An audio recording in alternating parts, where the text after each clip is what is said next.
Welcome to another episode at the Initiated Man series here with the Soul Path podcast. Today we're joined by Nathan Wakeford. Nathan is a visionary, entrepreneur, and masculinity coach. Nathan's unique coaching approach blends subconscious reprogramming, business strategy, and trauma resolution. Often described as a transformational magician, Nathan has a foundation in NLP, family constellations, and masculine rites of passage. He pairs this with his business acumen gained from building a beverage startup into a multinational enterprise. Nathan's credibility and effectiveness in coaching is remarkable. His NLP abilities were obtained through extensive training, but refined through spiritual awakening that he gained supersensory abilities after his mother's sudden death. Nathan believes that masculinity is an essential pillar for harmony in families, communities. He believes that the chaos of the world is growing because we have lost touch with the sacred wisdom and rituals that create effective men. In response, Nathan inspires men to reclaim their frame of authority, to better lead, provide, and protect. He created a modern-day rite of passage for men to help them in this process to develop discipline, honor, respect, and embodied authority. The core motivation behind Nathan's work is to create a replicable model for a thriving humanity.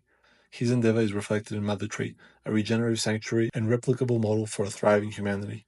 Nathan has supported hundreds of people to prosper and create an extraordinary life by design. If you're inspired to support Nathan in creating a new model for a thriving humanity or to engage in his coaching, message him on Instagram at Sovereign Wealth. Enjoy. I'd love to jump into the deep end, as we were just talking about right off the bat. A quote that I pulled directly from your bio. The chaos of this world is growing because we've lost touch with the sacred wisdom and rituals that create effective men. I'd love if you could expand on that. Wow. This goes really deep in so many different angles, but the crux of it is we've lost touch of what it is to be men. And one could say the concept of masculinity is evolving. I say it's devolving, it's becoming diluted. Where the fundamental principles of what a man, an effective man, is here to offer the world in terms of the characters, the qualities, the role that he plays. We've lost that. And it's worse than that. It's being replaced with an inverted reality, in my perspective. What used to happen is we used to have, and if you look to many cultures, long-standing traditions, men would go through various rites of passage. They'd be essentially trained how to become an effective man. See, what we now have is a lot of boys that have never matured that are inside men's bodies. See, it's a woman's responsibility to raise a baby into a boy. It's a man's responsibility to bring that boy into his manhood, to become a man. And traditionally, the way we did these rites of passage was there'd be certain life lessons, that the boy would have to be given to become effective in his role, to lead a family ultimately, to come into his authority, to overcome his fears, to become a better provider, to become a better protector. And in society, we don't have those anymore. And we don't even treat masculinity as sacred anymore. There's a subversive endeavor, in my opinion, to diminish the importance of masculinity and label it as being dishonorable, toxic, something that's not aspirational. Whereas I firmly believe that healthy masculinity, virtuous masculinity, is at the very foundation of a society that creates well-being and thriving. And without it, we have chaos and devolution. With it, we have order, we have structure, we have discipline, we have forethought into the well-being and ensuring that's provided for all. And it's less individualistic and more paternalistic. I got sold into the idea, as many of us did, as a man, to be ashamed of who I was for my wrongdoings, and told that my poor actions were masculine actions, or I would argue, no, it wasn't. It was the lack of my masculinity. the false frame of masculinity that I was conforming to that was the issue, not healthy masculinity. Yeah, when you throw out masculinity as something that is to be ashamed of, you throw out all the good aspects of masculinity as well. And so what I'm about is restoring through a rite of passage, a modern day rite of passage, through the lessons that I've learned as I become a more mature man, how we can create healthy relationships with ourselves, and from that pour into our relationships with our loved ones, our partners, our children, our communities, become effective in our roles to protect, provide, and lead towards a higher well-being for all. That's the masculine trait. So, yet the thing is, the context of the world's changed, the messaging's changed. We don't often sit around campfires. We don't often, there's political correctness, there's distortions. Our children are often raised outside of our direct influence. They have social peers that are not even in their proximity, that are often online. And I think what's deeply needed is a restoration of community in the family unit. And also to start to raise boys with these awarenesses that are critical for a boy to become effective as a man, and to be proud of that fact, to see it as something virtuous, noble, honorable, aspirational, to become an extraordinary man. And I want to dial in a little bit deeper on that contrast between effective men and the general tone of devolving masculinity that you've spoken to make sure I got it right. So essentially, the way society is structured right now, at least in the modern world, that's detached from any ancient traditional practices, is that if we keep going the way we're going to keep devolving as far as effective masculinity goes, and all those threads that you just spoke to. But if we engage in rites of passage, then we have the capacity to move towards effective masculinity. Essentially that. And I think what you're talking about is all these variants of what effective masculinity is. What is effective masculinity? And then you can have a discussion about how to become an effective masculine. Well, effective masculinity is someone who ensures the well-being of those around them through his authority. He becomes an effective leader, and he's able to do so to restore order, calm, to ensure abundance, to provide, to take full responsibility for those under his care, right? Including their protection. Now, that is a noble, honorable man in my perspective. To arrive at that point takes a lot of work. See, none of those abilities are given to the boy.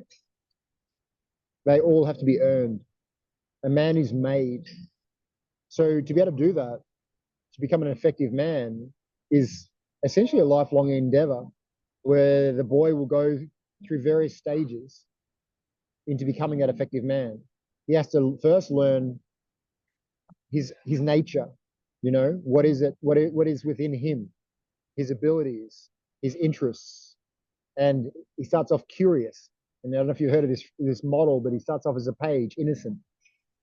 And he's trying to understand and interpret the world. From that, he goes into a warrior, where he now learns to seek out a worthy adventure, to start to develop his skill set, to ensure his well-being and protect himself in relationship to the elements, And then from there, he goes to a place of the prince, where he's beginning to learn how to become a leader, how to relate to others, and beginning to learn how to ensure their well-being.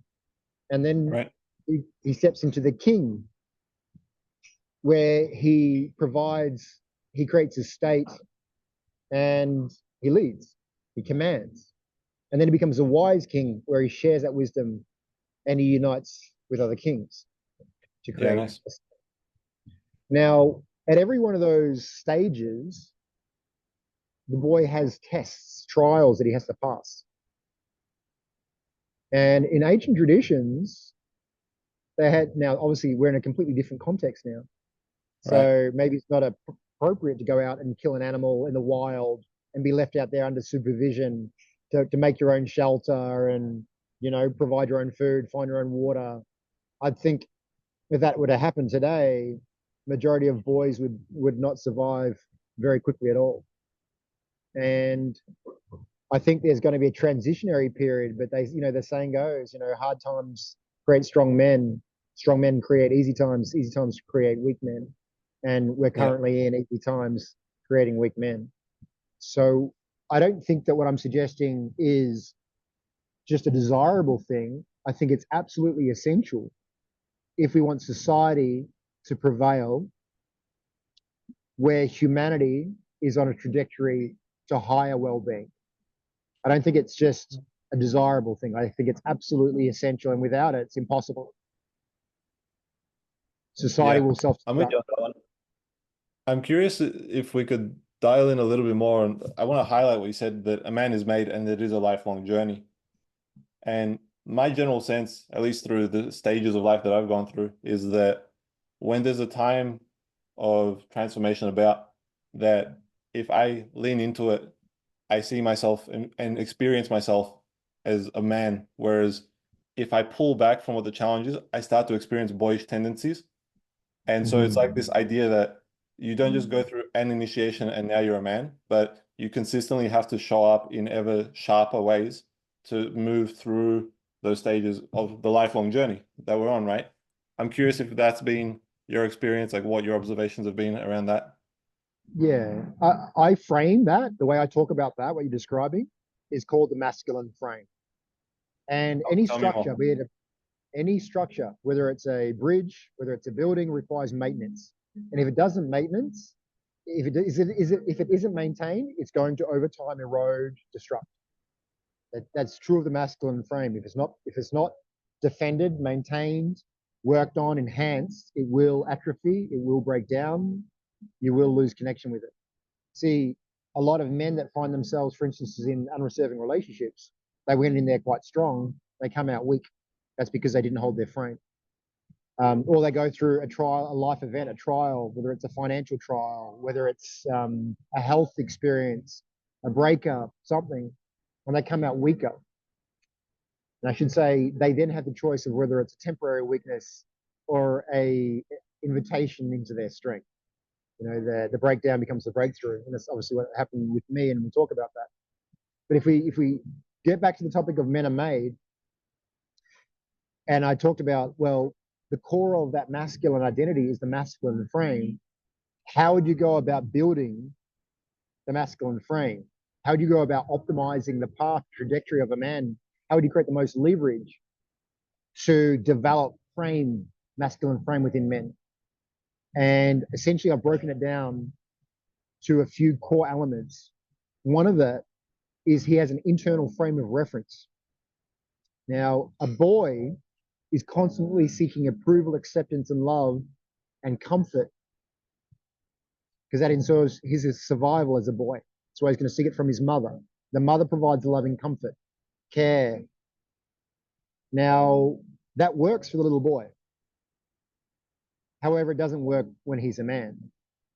So that's why in old traditions, in the rites of passage, eventually when the boy had now become a boy, they knew that they had to take the boy away from his mother because they needed to take him away from comfort. Because as you said, the way that you develop frame is embracing discomfort. That's a core ticket right then. Whether it's the discomfort of fear of the unknown, whether it's the discomfort of letting go of your security, whether it's the discomfort of leaning into potential judgment, ridicule. Every man's going to have different trials, but it's leaning into the discomfort that also helps him to develop his resilience, his ability to respond and not react. So your boy, again, will react. He'll cry. A man whose responsibility is to maintain order, harmony, well-being, just can't spit the dummy and cry and throw a tantrum and expect to restore order and bring harmony to the environment. He's not able to if he's reactive, if he's easily triggered. So then the man needs to be able to both be aware of his emotions and what he's feeling, but not be controlled or ruled by them. And so a fundamental element of that is to having an internal frame of reference where external people don't control the man's emotions, where external circumstances and events don't control the internal state of the man. He decides that alone.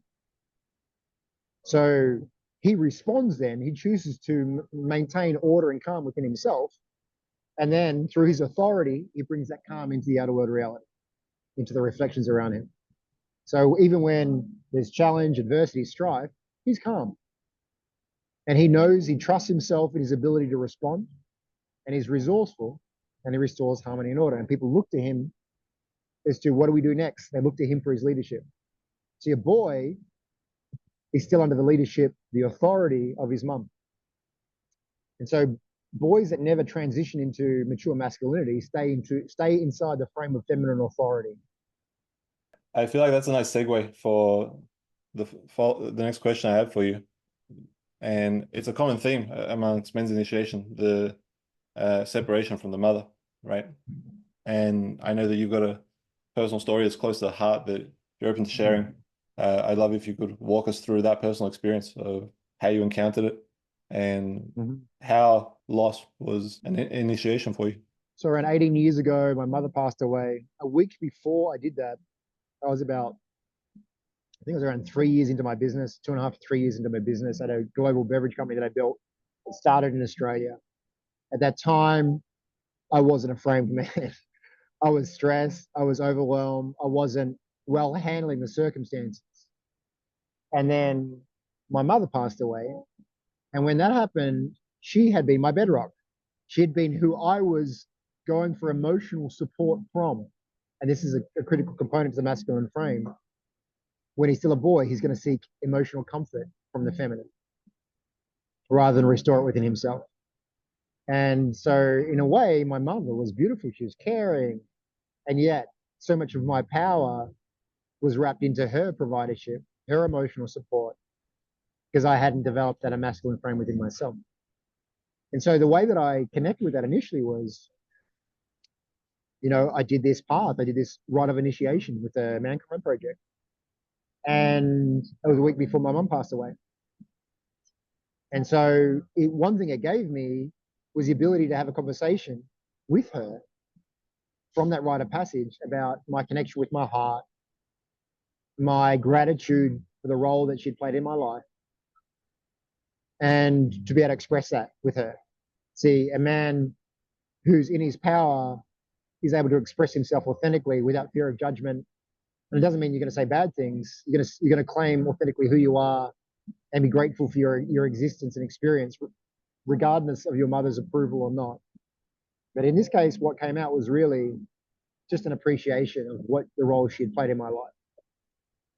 And I had been stressed and overwhelmed because I didn't know how to deal with that myself. I didn't know how to handle overwhelm and stress. And I didn't realize what I was lacking was penetrative masculine energy until much later. But what that did do in that moment was bring me back to what was important, which was relationships. Because again, boys are selfish. They're not really yet motivated to take care of the people around them. So boys are selfish. And so they're self-absorbed. They're self-absorbed in their own interests. And then it's why you see men as boys, they're absorbed in self-interest. Now, in the case with my mother, when I lost the most influential person in my life at that particular moment, in terms of the emotional support she was giving me, that brought me back to, oh, wow, relationships are really important. It snapped me out of the selfishness of the boy into the appreciation and the value of people. What then happened was I resolved a deep aloneness because I had been bullied extensively as a child. And so the rite of passage, that first stage that I took, the initiation ritual, put me in touch with the little boy within myself, gave him a voice. As a man, I was already in my late 20s. I was a man, but still a boy masquerading as a man, really. And so I got in touch with the pain inside the little boy's heart, the aloneness that he felt, the separateness that he felt. And I then saw how that was affecting my life. Now, the other thing that it did is, having removed such a heaviness and a weight of all the pain of the bullying and the aloneness and the separation that I'd felt as a child, the disconnectedness, and the lack of self-awareness, I had, I guess, what you described as a slingshot in consciousness. Such a great amount of weight had been taken off my soul and my psyche in one moment that I had an accelerated slingshot of consciousness. This is about 3 weeks after my mum passed away, and after I had been motivated, compelled to create a list of acts of service that I completed very quickly within about 2 weeks. And in that slingshot of consciousness, I connected with God in the first way that I think I ever had before. And I developed supersensory abilities, the ability to read the field, the ability to feel energy, to perceive things beyond the physical. And I had obviously been introduced to those concepts, the mystery, the unknown, the shamanic traditions through my rite of passage. I now had a framework to interpret my environment in the areas of the unknown, the areas that I'd experienced, but I had no language to describe or no way of reference. So now I had a shamanic reference point, if you like. And that was such a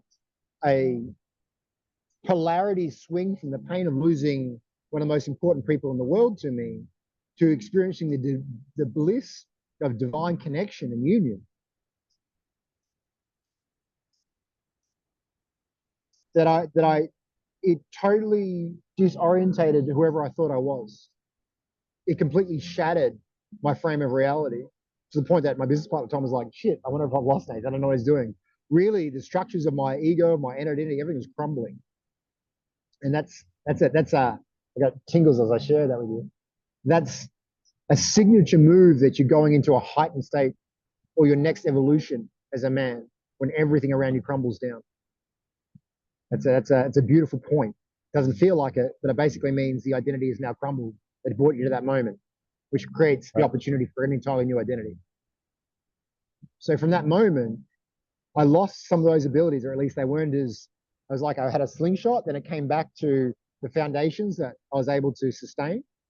But what that did is that it set me on a trajectory of building myself in my self-awareness, in my masculinity, in my rite of passage to become an effective man. And that was really where it all began. And then for 18 years, I then dedicated myself to personal growth through following numerous and exposing myself to numerous ways to develop self-awareness, including the medicine path, which I know you're very familiar with. I sat with almost every medicine that I've come into contact with, from ayahuasca, San Pedro, peyote, bufo, to pescoite, rape, to cambo, and because they were all breaking the frame of the identity that I had been indoctrinated into, to then strip back what is actually there. And I think that's a part of the becoming of the man is like, if you're a cage, if you're a lion, an untamed lion, and you're in a cage, but you're born in a cage, you have to reclaim your wildness, your authentic primal nature, and you have to let go of all the indoctrinations or the beliefs that have you still believe you're in a cage, And that plant medicine is fantastic for seeing where you've got these restrictions. That gives you a perspective outside of yourself, a very powerful one. And then in that same healing journey, I also took up meditation, and I started to build myself in developing my resilience as a man. I ran marathons. I took up martial arts. I fasted. I studied different tantric practices. I started reading things like different representations of what masculinity is. Iron John, a lot of these books that you'd be familiar with, Way of Superior Man, all these different books. And I was very curious about that, as well as studying various esoteric traditions. Because I was just curious. Well, now I realize there's so much more. How do I unlock the potential in my being to experience the fullness of that? What I also learned is you can't paddle faster than the wave that you're on. There's a divine orchestration, synchronistic events. And then eventually you realize there's a place that you can do that from inspired invitation. And there's a place where you can do that from avoidance of your present experience. And nice. what I learned is, you know, when you're reaching, you know, where you're maintaining, you know, when you're trying to orchestrate your environment rather than being, you know, an observing witness. And there's this dance between that and the doing. But what I realize is you can't swim ahead of the wave. Eventually, you're going to slow down and the wave's going to pick you up. And that's, you learn how to surf the wave, and you're living at the edge of your reality. And that's an incredibly alive state, as well as, and once you learn to master it, riding a wave, but it's a tremendously surrendered state, but not from a place of weakness. It's a, I would say, more of an allowing state where everything can be stripped away from you, which is what happened to me numerous times. And yet, you know, you're on the wave of momentum, of power. You feel yourself becoming stronger, but it strips, the wave strips you from all your attachments. There's nothing to hold on to. And then, so you're balancing on this wave where literally you don't know what's in front of you, can crash at any moment. And in one stage, it could be tiring if you're trying to control that experience. But on the other side, there's an aliveness. It's somewhere you could either be tumbling in an abyss, or you could just be enjoying the current taking you. It's such a weird, profound state where there's an appreciation of the impermanent nature of everything, yet an enduring depth in each moment. Now I got kind of esoteric there, but it's really this, it's like having everything taken away from you and you being completely at peace in the center of it all, knowing that to the outside world, you don't conform to the realities that you would have measured your own success by, but you have this aliveness and this resilience and this purposefulness and this conviction to what you're doing. So you're inspired. So you're not doing it to get something. You're doing it from the expression of what's coming through you. And for a lot of the time, I was paddling ahead of the wave, doing things to become successful, doing things to accumulate wealth, doing things to gain acceptance and love, doing things from ego rather than call it a humble service. And that's where I'm in now. I'm motivated as fuck in what I'm doing, to a level I've never been in my life, to a level of inspiration. And to be frank, you know, there's, you could say there's levels of success, and I don't even care that way anymore. I'm not even, that's not a frame of reference anymore. I let go of those pursuits and attachments to more. So what are the markers for you now that you're driving So this? the markers are my sense of well-being and alignment. So when I'm, the more in alignment that I am, that I feel expression, the more that I'm transcendent of my own resistances, the more that I can have any experience and find the gift, the enjoyment. And I'm trying to frame something that is difficult to explain, but I'm enjoying the magic and the mystery of the unfolding as an observer, but participating in it at the same time, not trying to run ahead of things, but to allow myself to receive things. See, before, when I built a multi-million-dollar business, I missed that part of the story. So much of it was doing, but not being inspired. There was a moment of inspiration, but that moment ended because I got into the busyness. I got into the doing without the appreciation of the endeavor. I got into the outcome focus without the appreciation of the becoming. I guess that's a really beautiful distinction. What I'm most interested in right now is the enjoyment of who I'm becoming. Yeah, nice. That's my excitement. Yeah, that one resonates a lot. Like I've been working on writing my book most of this year, and I've found the times when I've leaned into just get the project done, I felt stripped energetically, and like I feel myself starting to get anxious and stressed and all that. Whereas when I'd lean back and I just listen to what's this moment right now asking of me, I realized that like the last year of me writing this book was actually one big gauntlet of initiation that I had to move through. That had a whole bunch of mini steps along the way, right? And it was a beautiful feedback with the project for me and a relationship that I've cultivated where only just now, as like I'm leaning up to the launch, I can look back and be like, oh, like that's what was going on. It was never even about me launching the book. The launch of the book was about who I'm becoming through the process and everything I had to do that I wasn't aware of, like all the blind spots, right? I thought I'll just write the book and I'll put it out there, but there was 1,000 little blind spots of things that had to be done in order to get there.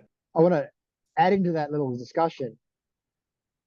I mentioned about I'm in the enjoyment of who I'm becoming, Yeah, right? The hack that I've got around this is I now have come to an awareness through this building masculine frame that every adversity I'm facing is just simply building my frame. It's automatically yeah, chunked into the awareness of this, oh, this is good for my soul. That's such a weird thing. So you're not resisting any moment because it's automatically framed and it strengthened me. And that's an integrated, not mental thing. It's an automated thing of I made sense of my suffering. My suffering became meaningful to me. I'm like you just said, I was able to reflect in a moment of extreme dissolution and then started to see myself emerge on the other side. And that the depth of having gone through that level of adversity, and maybe we'll talk about that, to then coming through the other side, I was like, oh wow, I became so much stronger.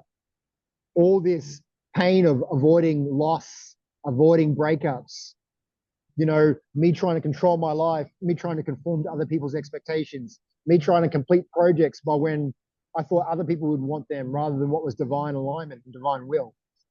Yeah, bro. I'd love to dive into that a little bit more because I know you've gone through, like you just shared the story of your mum, but I also know you've had a recent sequence of chaos and destruction that you've gone through that required you letting go of a few big pieces of life. What I appreciate about having known you for the time that I have is that you've met the gauntlet of initiation in the various domains of life, right? So it hasn't just been that you've gone and done the ceremonial plants and animal medicines. It's been that. There's been relationships. There's been like big projects, like life missions.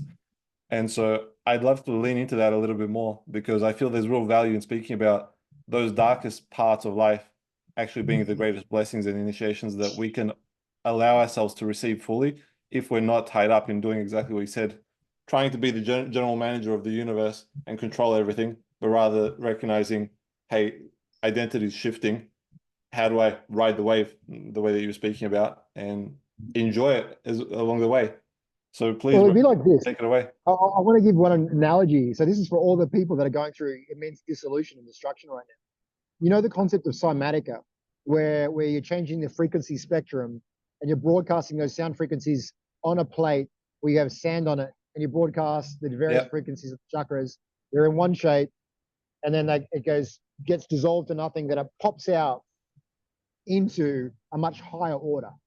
The yeah, dissolution, the total destruction of the previous frequency is necessary to pop into the higher bandwidth of expression, the higher, more complex resonant structures, right?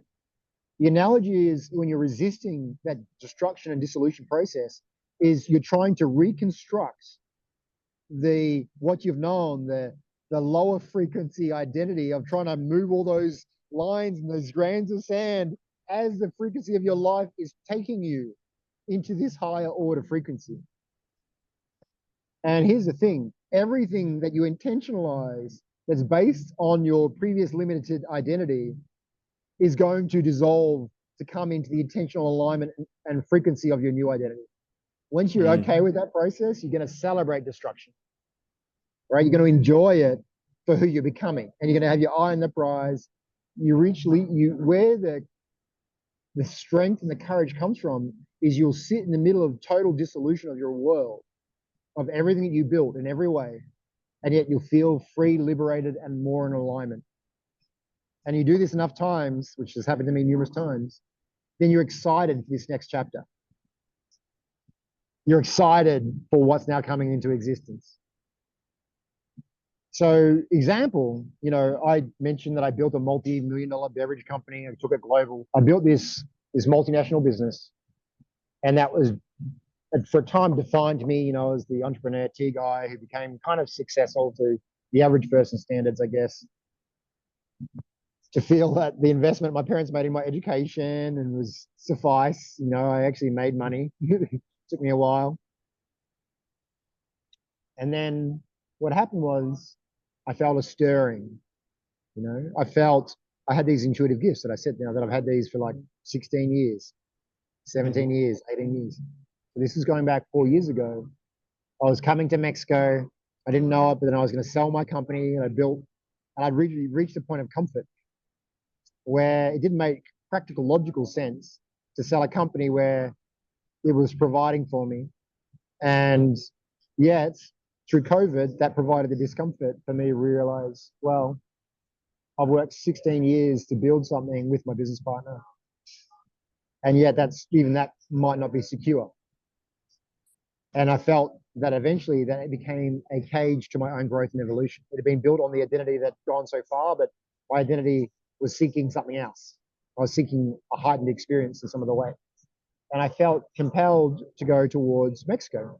I'd already felt previous intuitions. It's kind of the way my life works, is I get intuition into intuition, and finally, okay, this is the direction I'm meant to be going. So what that resulted in was, at the time I was engaged, I got an intuition I was meant to be opening up a community called Mother Tree in Mexico. I sold my company. I had a 4-bedroom home as well in Melbourne, sold that, started on this path, out of the gates like a rocket. Everything seemed alignment, everything happened. And then the relationship I was in suffered.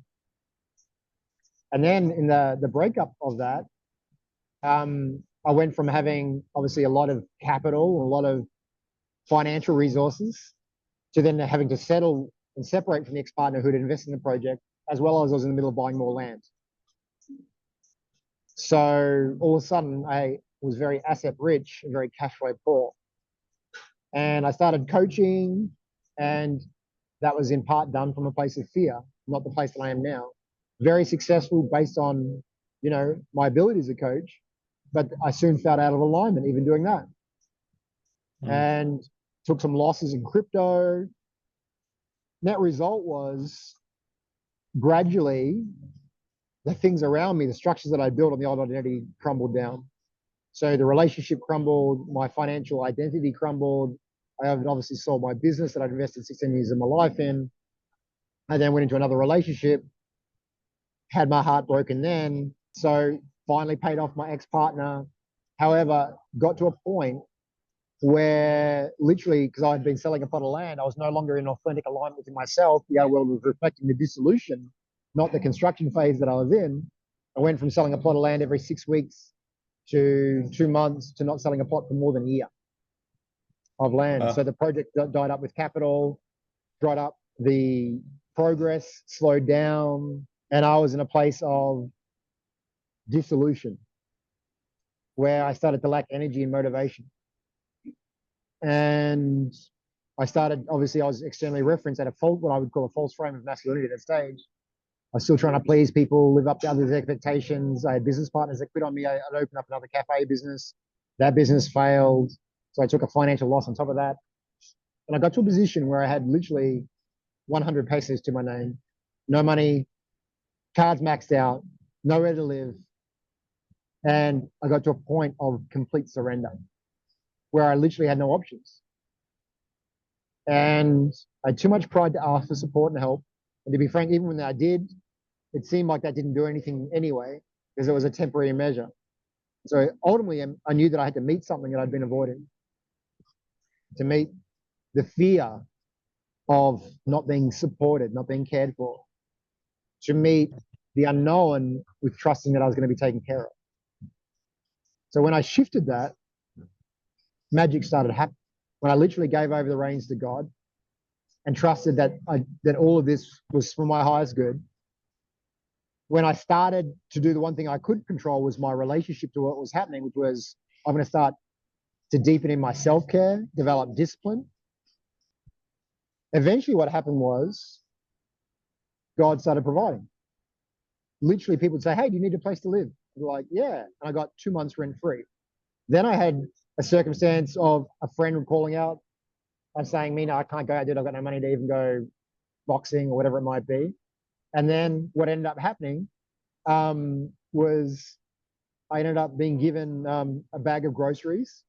And then I realized I was getting taught some of the deepest lessons of my life, because I'd never been in a position of humility to the extent where someone else had to give me food for my existence. I'd always bought into the idea of, what are you talking about? Of course you can. Just get a fucking job. I'd always just dismiss those that have been dissolved to nothing. Right. And of course, my identity also got dissolved to nothing.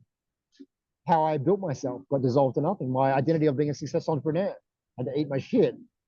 Nothing that didn't count for shit anymore, right? So I've borne my eyes out living on whatever stored food I had from when I had money, and I'd built up all these stockpiles. I was literally in someone else's apartment, and then, as I said, magic kept happening. And I reached the point of total surrender, taking an inspired action when I would be given, that then in the matter of, so there's one more part of the story. So the community was shutting down. There was an issue with the way I bought land, that there was part of the land had to be taken back for provision of a road. I had some structures that were falling down there. I was going to lose a significant amount of land that to me was worth around over $400,000. And I was going to lose that if I didn't make a final payment. And of course, I made that payment with 2 weeks to spare. And then I generated 4 sales, which generated me around $350,000 in the next 10 weeks after that. And I resolved completely with my ex-partner, paid her out in full.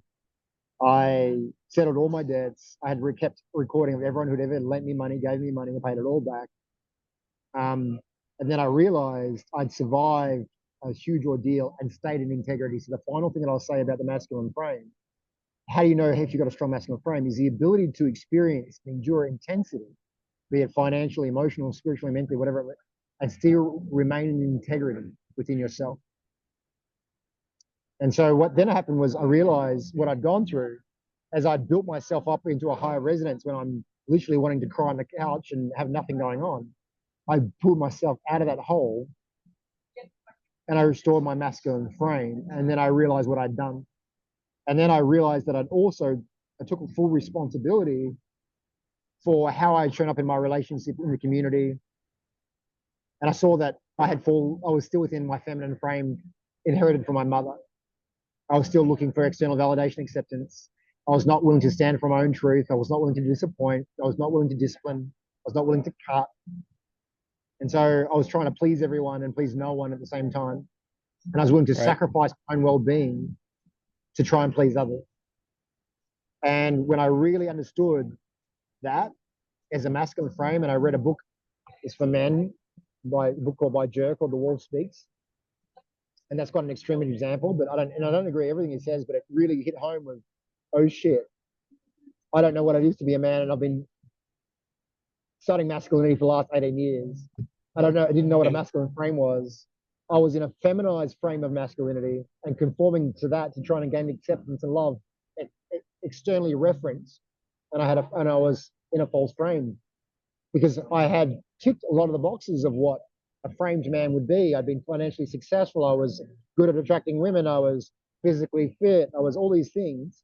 And yet the fundamental elements of the internal frame of reference, the masculine frame of authority, the integrity in intensity and choosing how to respond, not react. I didn't have those things, which are the core elements of becoming a man. But I knew once I had them, I'm getting tingles again, I knew I can teach any man this. And so then I was like, wow, that if I can restore my own life to order from being in the depths of this shit and bring myself in such a short period of time back into a state of abundance and flow, that I can teach this to other people. And I can teach men the lessons that they didn't get from their fathers, because their fathers probably weren't shown either. And they were probably seeking comfort like I was, because they've been raised by a loving mother. Or not, but we've all got our own variations. But that's how I came to the need for this modern day rite of passage. Appreciate you sharing that, bro, and taking us through the intimacies of so many stages of that initiation that you went through. I feel like it's a nice way to cap off that story. But what I would love is, do you want to share a little bit more about the work that you're doing right now? Like you mentioned Mother Tree. I know you've got a community of men as well that you're working Yeah. with. And I'd love to give you the space to speak to those projects because Well, I haven't even announced this. I'll go with what you were just introducing. I haven't even announced this, so I don't know when this is going to be published. Where I'm at right now, if you're considering it, everything that I've ever identified with is changing. Right now, the name of the project's changing. It won't be called Mother Tree. That wasn't the name that I came up with. That was the name that came through my partner at the time, that represented who I was at the time. Interesting. And it's disconnected. I was pouring energy into something that was not in alignment at my truth with where, and I felt bound and constrained to meet other people's agendas, wishes, preferences. So the very vision of the project's changing, the name's changing, the focus is changing, the energy is changing in a very, very profoundly different way. My name is changing. I probably won't be Nathan when this goes to air. Wow. So I'm literally at the end of that death cycle and coming back into the construction cycle, back into an entirely new identity. And what I'm created is this rite of passage at the moment. It's called Sovereign Rising. It's not going to be called Sovereign Rising. That name's going to change. But what it is literally I distilled my lessons of the last 18 years into accelerating a path. And what I'm now about and motivated towards is a concept of masculine optimization. So the concept of not masculine identity optimization. So what I've come to understand is your identity is the foundation of how you perceive and interact with the world. You can build, and if men are made, coming back to our original discussion, how would we optimize the identity that experiences this life as a man? So I want to give men everything they need to thrive in all of the aspects and functions of masculinity. That comes with what is a masculine frame, building a masculine frame, and then it comes into how do you express that, which means developing discipline, order, right action, having clarity on your values, what's important to you, what you stand for, what is your mission in life, having conviction towards that. So then how do you master the skills to create this vision? To then, how do you then share that wisdom through having fulfilled your vision and created your legacy to create a different society and sharing of this wisdom with the collective, such that we alter the trajectory of humanity, right? So that's the rite of passage I'm creating. And all the lessons at each stage, of course, what does it do? It mirrors my own growth and evolution. I've gone through the masculine frame. I've gone through the discipline. I've built myself into a framed man. I'm now in the path of mastery, and I've mastered many aspects now, including my physicality. So to give you some concept, when I went from being an unframed man, doing things occasionally, to a framed man, I lost 13 kilograms in around 13 weeks, which is what, about 28 pounds in 4 months. Right. I went from doing 7 to 8 pull-ups to doing 17. Of more than doubled most of my metrics in everything, all my resistance trainings. I have a very high level of resilience and centeredness and intensity now. Mm-hmm. So what I'm doing is I realize this is the other huge thing that I noticed, because society divides, separates, and most men are competitive with each other, but not in a supportive way. So that the healthy way is to compete with each other in a way that lifts each other up, encourages each other's forward. But now it's boys protecting their weakness, and they're challenging to weaken, not challenging to strengthen. They're trying to diminish and pull down others. So what I understood is I had tried to do everything myself. That didn't work. And then now realizing that my thriving is optimized when I ensure the thriving of those men closest to me. And I've gone from trying to save the world to saving myself to then saving those closest to me. See, most people, they live in ineffectiveness because they focus on a goal that's completely unattainable. Well, if you can bring yourself to a place of power, empower those closest to you, then together you might just empower your community. Then you might you can build from there. What most people is they're trying to be a drop in the ocean and change the swells of the ocean. I've just shifted my mentality on those sort of things, and I realize all the strategies that I was using to be ineffective. So what I'm now is one of the biggest things I realize is if you're a man and you're in a place of despair, overwhelm, it's because one, you're not connected to your penetrative energy. Two, you're placing your power outside of yourself because you're not in your own frame of authority. Three, you're externally referenced so that you only get even more weight stacked up on top of you. And you haven't stepped into your masculine frame. The moment you do that, your life will change instantaneously. You'll stop tolerating anything that isn't aligned with where you're going. People, environments, you stop investing so much of your energy in reacting to the outside world, and you'll start to take control of your own environment. And often that's why it's important, it's not essential, but important, to be willing to spend some time by yourself, to be willing to spend some time in discomfort. And that was another thing of coming into rapport with my discomfort as opposed to avoiding discomfort, and doing that through nail boards, ice baths, really hot temescals, embracing discomfort, framed in the idea that it's building your masculine frame. You're becoming stronger. You're doing this knowing that you can now survive, thrive. So what I do now is I lead men with those subconscious abilities, but now through this framework of sequentially building a man to, one, sell him on the importance of why it's fucking amazing being a man, and honorable and noble and aspirational to become an effective man, and how much his life will change when he is that man, to how fundamental discipline is, and to then teaching them how to become an authority in his own world and in relationship to the feminine, and then developing his resilience, his internal frame of reference, such that he doesn't become reactive, and starting to enhance and develop that skill set. So yeah, solid. I feel like you left a really curious invitation embedded in a bit of mystery, and it's the perfect scene. Like watching you, you're like the dark sage at the end of the tunnel. Like you're in the black, you got the candle flickering. Like the invitation's there, and I'm pretty sure we'll have enough space between this actual conversation and the launch that, like, once you've got it fleshed out, I'll drop all the links and everything so people can check it out. But I feel like you've spoken to the pillars there of the kind of challenges that perhaps men are facing and what might be available to them as a result of working with you, which is super exciting, bro. I mentioned before, like, I've known you for a little while. I've watched you go through some of these different stages, and you're an inspiration to me, and you're one of the elder brothers that I have in my circle that, like, I've always looked to as a point of inspiration and a pillar. So appreciate you sharing all of this. Appreciate all the work that you're doing, and just appreciate you as a bro. thanks for having me on the show, Marko. And I know that in your book, you've got a lot of wisdom to share as well. And I admire and respect you for your own path, the sovereign path you're on, the path to your own to follow your own curiosity and callings, even when it's crazy. And I know a little bit of your story. So, I admire you for being a man who's leaning into the unknown to discover just how great he is. And I see you as a great man as well. So thanks for having me on your podcast. Appreciate it, brother. Much love.